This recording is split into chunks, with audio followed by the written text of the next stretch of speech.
Alright, so let's move on to Pythagorean theorem. Both of these we're going to learn how to do, okay? So if we have a right triangle, we can follow an equation called a squared plus b squared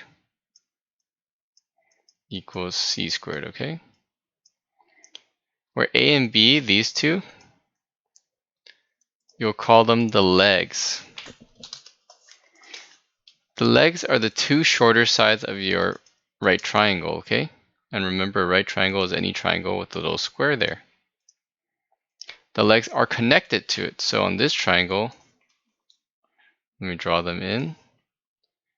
This side and this side are your legs because they're connected to the right angle. Meanwhile, the C is called your hypotenuse, okay? Let's call it, draw it purple.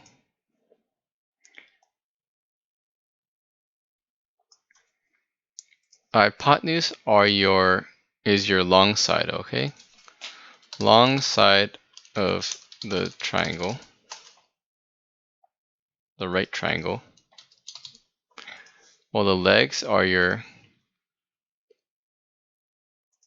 two shorter sides of the right triangle. Okay, let's move this down a bit.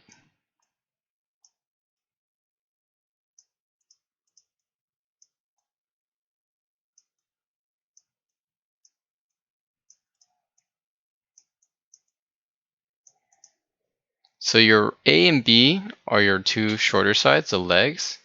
C is your longer side, okay? Let's take a look at how we use this. How we just replace A and B with 10 and 24.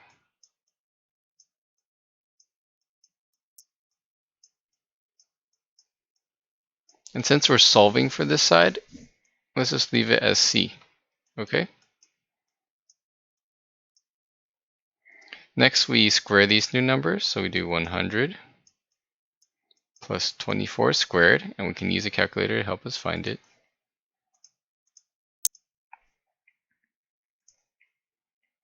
576 equals C squared. And if we add these two up, we get, so 100 plus 576. 676 is equal to C squared.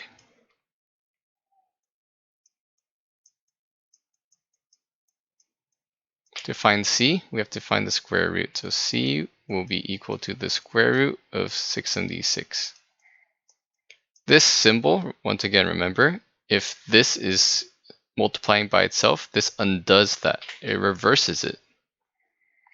So that means to find that, we plug it in the calculator. So we do this symbol right here, square root of 676, and get 26. So your answer is C is 26. Cool. Okay.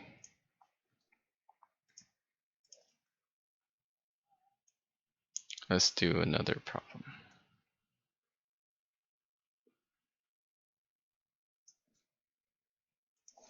Next, once again, we're given our 7 and the 6. So we replace that with 7 squared plus 6 squared equals C squared. Because here are our legs. They're next to this. And another way to think of a hypotenuse is, or let's adjust these.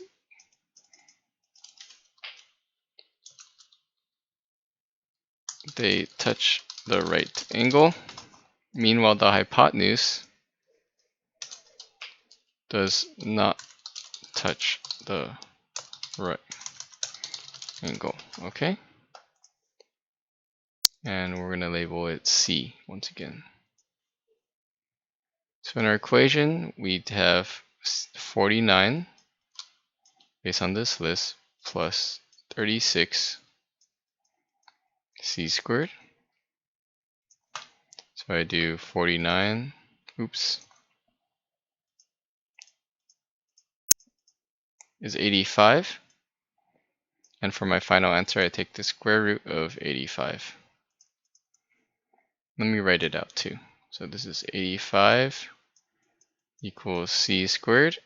So c will be equal to square root of 85 because we're undoing the square, okay? To get rid of this 2, we need to square root it. 9.21. Okay. 9 ... And it says round to the nearest tenth here.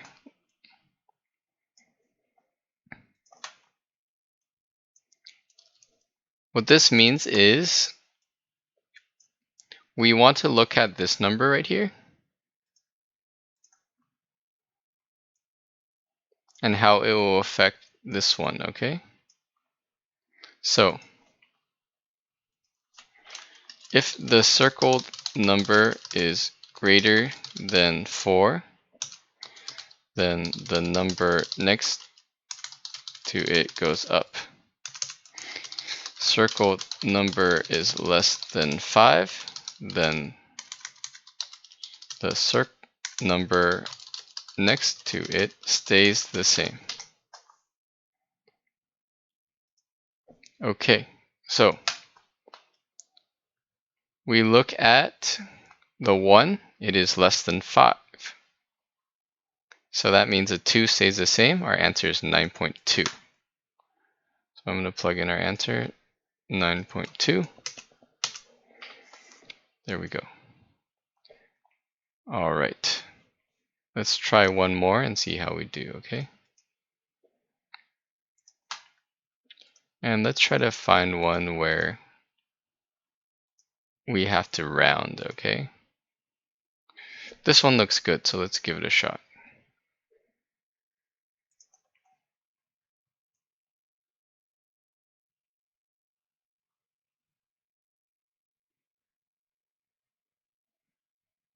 Let me organize my screen a bit.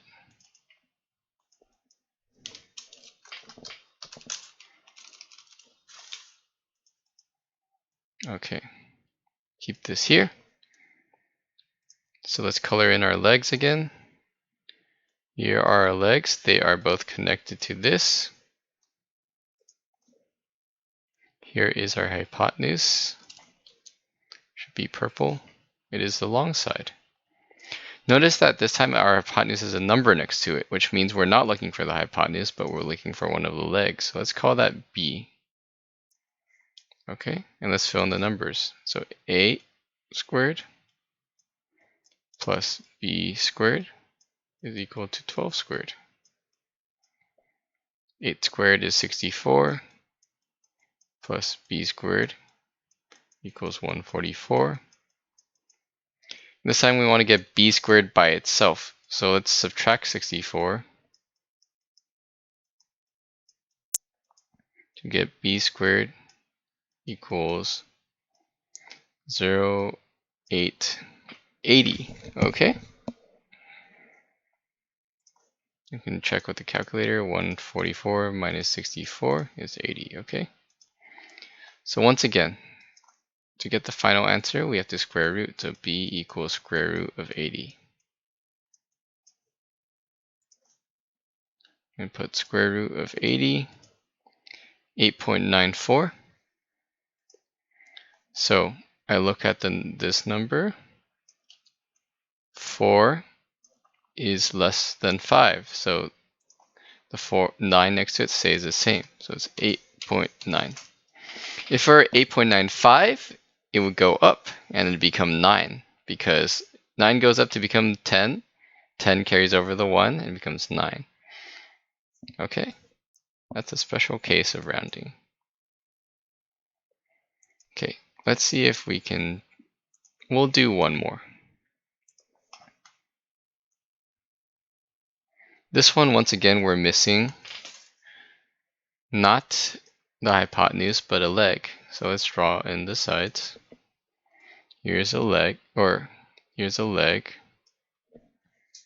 and here's the hypotenuse, okay? This time we're missing b here, okay?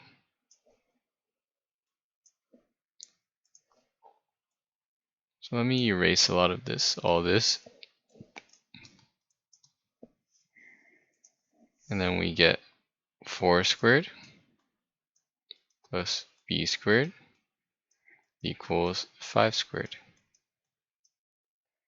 So our b squared, or 16. For this one, let me show you a shortcut method with your calculator. Let's just subtract b squared, or 4 squared. So 5 squared minus 4 squared. And remember, to do this, I have to square root whatever this is. So let's do this. b is equal to square root of 5 squared minus 4 squared. The idea is that I can put this into the calculator all at once. So let's try it.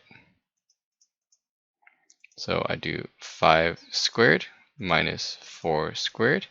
It gives me the answer right away. It's 3, okay? So I put in 3 for my answer, I submit it, and there we go, okay? So that is how we do Pythagorean theorem problems with rounding.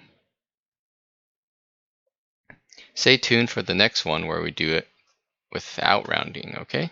Like and subscribe. Bye.